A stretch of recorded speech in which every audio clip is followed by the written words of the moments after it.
started performing when I was about 13 years old, not by choice, but we got to love it because growing up, music was a big part of our life, whether it be a guitar, a piano, a recording studio. Dad was always performing or recording, so it was inevitable. But the irony of it was that our father never wanted us to be in the music industry. We knew how hard it was, especially living on a musician's salary, you know, with us 6. It wasn't easy.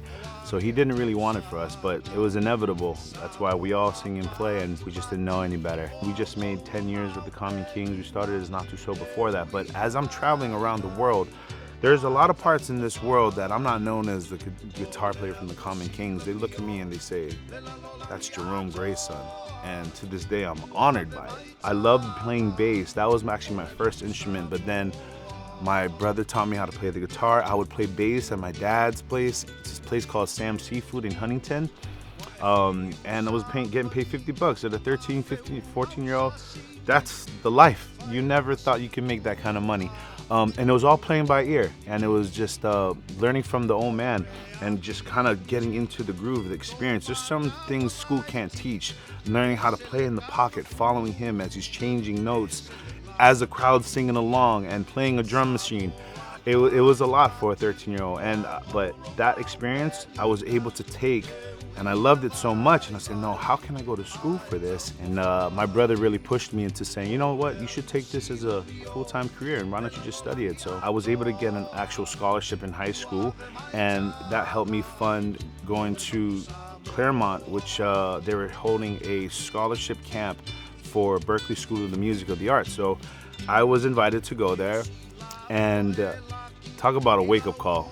You know, when you think you're the baddest kid in the neighborhood, and you get there and you're just at the bottom of the pit because they're just amazing musicians. I mean, just beyond your mind, from 13 to 17-year-old kids, just blown away. Just these kids are just phenomenal in their arts, in their actual instruments as musicians and artists, and it really humbled yourself. And but it was so cool. All you did at these camps was you wake up, play, eat, play ensembles, and all you're doing is playing music with just the most talented kids all over the world.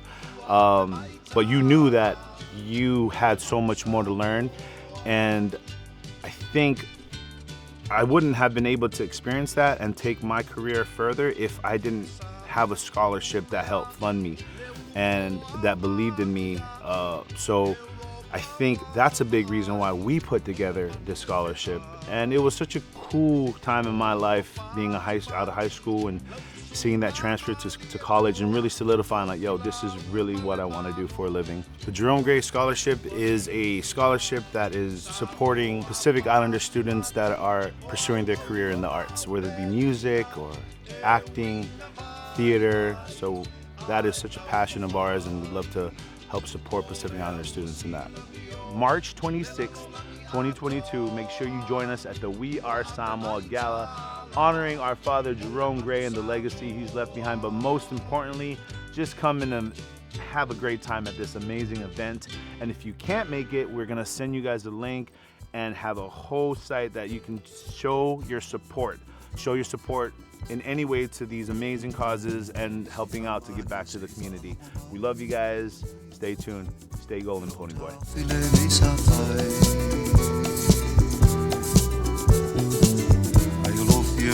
Samoa,